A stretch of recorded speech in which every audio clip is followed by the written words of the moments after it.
नमस्ते, नमस्कार, सलाम, आदाब।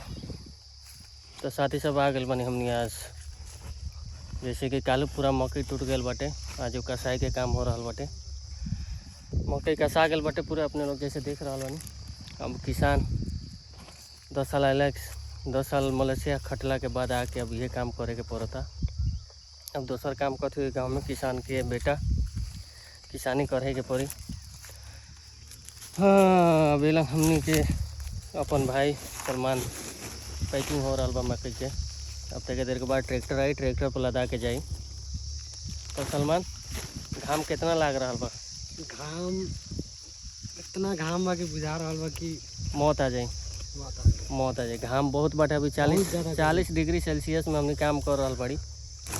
अपन काम बाटे, काम कर ही के पड़ी। हालत खराब हो, देख लो जा पूरा मकई के। एगो हमार बहन भी बाटे, अंकल के बेटी भूटी। काला हंसा लगी रे, बात खेले हैं? हाँ, देखा इहो बेचारा लड़का बानू घाम से पूरा मर गए बाटे। और अपने लोग के देखा दे मर गई भाई बाटे, अपन भाई बाटे होने, अपन भगना से बाटे। पूरा यहाँ पैकिंग हो रहा बाटे, बोरा में पूरा पैकिंग है। ओकरा बाद पैकिंग होला के बाद घरे लेके जाए के पड़ी। घरे लेके आने के बाद मशीन में पूरा मकई निकली। जैसे अभी देख रहा बानी मकई अभी बाले में बाटे मकई है। यहाँ पैकिंग हो रहा बा। कमरान, कैसन महसूस हो रहा बा तोरा? बड़ी खराब। बड़ी खराब का है? घामा के मारे। घामा के मारे? तो घाम खाली तोरे लगी था कि हमनियों के लगी था? सबके लगी था। सबके लगी था। अच्छा, अब क्या करबा, अपन काम बाटे अब हो गल बा पूरा। वहाँ पैकिंग हो गल बा अपन खेत में। कमरान, हाँ, कथी लगल बड़े मुड़ी मेरे? बोरा का है? घामा लगा था। घामा लगा था वही से? हाँ। तेरी है। भात खा लिया? हाँ, अच्छा, बनिहारी उनिहारी मिले वाला बात हो रहा कि ऐसे ही खटे तरह? सही है। ऐसा ही है। हाँ, अच्छा, मामा के हेल्प करे तरह ना? हाँ, दोनों भगने हमारे पूरा मामा के यहाँ पूरा खेत के पूरा काम कर रहा बाटे। एगो अपन हेने रधेम भी बाटे। रधेम, कैसन महसूस होता तोरा? बहुत घाम बाटे ना। अब क्या करल, किसानी ऐसा होकबे करल। अब ऐसे ही तो यहाँ लागी ना। खाना पीना हो गया था? खाना पीना सब एकदम मस्त हो गया बा ना। अच्छा, वहाँ भी बाटे अपन भाई, उन लोग की भी हाल खबर पूछ लो जाओ, कैसन हाल खबर बा। हाँ, टोपी वाला भाई साहब, के लेखन बा तबीयत पानी? ठीक है बा। ठीक बा। हाँ। कितना बजे ले हो जाए, कितना बजे ले कसा जाए? 1 बजे ले। 1 बजे ले? हाँ। अभी टाइम 11 हो रहा बा, 2 घंटा और लगी ना? हाँ। अच्छा, लगभग 2 घंटा और लगी साथी सब। अब भाई सब पूरा भिड़ल बाटे अपने। अब का आदमी न मिलने की वजह से अपने काम करे के पड़ इधर। ए बोतला, मुड़ी ऊपर उठा। हाँ, कैसन लगी था? घामो लगी था? हाँ, हैं? हाँ। तो कथी करूँ, घाम लगी था? एसी लगवा दूँ? गजब टोपी बाज बरे। टाइम मोड़ी में लगा ले पड़ता, घाम में से थोड़ा मतलब काम चल जाए, घाम ना लगे मोड़ी में लगे पर।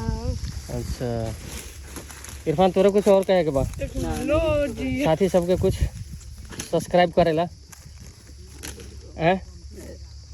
बहुत दासा बना टेक्नोलॉजी। साथी सब हमहू थोड़ा बहुत मदद कर रहा बड़ी, उतना 100% नहीं है। अब 10 साल के बाद आ रहा बड़ी बाहर से, बहुत मुश्किल हो रहा बाटे घाम में काम करे में। फिर भी हम अपन पूरा कोशिश कर रहा बड़ी है, टोपी लगा के, चश्मा लगा के, हाथ में पूरा कतिकल हैंड शो लगा के। साथ ही साथ बना रही अपने लोग वीडियो में, और लाइक सब्सक्राइब करी। एक बाद आगे के भी दिखाएं कैसे कैसे मशीन से मकई सब निकली, कितना भाव में बिकाई। ऐसा वीडियो और देखे के चाहते हैं तो हमने के चैनल पर बना रही, सब्सक्राइब करी, लाइक करी। और भी खेती के संबंधी अपने लोग के हमने वीडियो बना के दिखाएं सर। तो सलमान, आज हो जाए? कितना घंटा और लगे के चांस बुझाई थे तोरा? हाँ, लगभग आधा घंटा में हो जाए। आधा घंटा में हो जाए? हमारो संख्या बुझाई थे। इरफान कही तो 2 घंटा में, 2 घंटा ना आधा घंटा में हो जाए ना? आधा घंटा। आधा घंटा ना? आधा घंटा में शक भर हो जाए। हो जाएगा चाहिए। हो जाएगा तो चाहिए। घाम ना होगी तो अब देखो घाम अभी घाम हो गया तो अभी घाम कम बाटे। थोड़ा कम हो गया। उ गेल तो हो गेल। वो गेल तो हो हो गया। जाए। हाँ पूरा पसीना से पसीना पसीना भेल बा। अब यहाँ पढ़ाई छोड़ के आदमी आके 2-2 3 दिन से आदमी पूरा किसानी के अपन क्या करबा काम कर रहा बाटे। अब खेत में छोड़ दिया जाए तो पूरा बारिश से मकई भीज जाए, भीजला के बाद पूरा मकई खराब हो जाए। वहाँ पूरा काम चल रहा बा अपन खेत में। तो साथी सब जुड़ा रही अपन इस चैनल पर जुड़ा रही, ऐसे ही खेत संबंधी अपने लोग के वीडियो मिलत रही चैनल पर।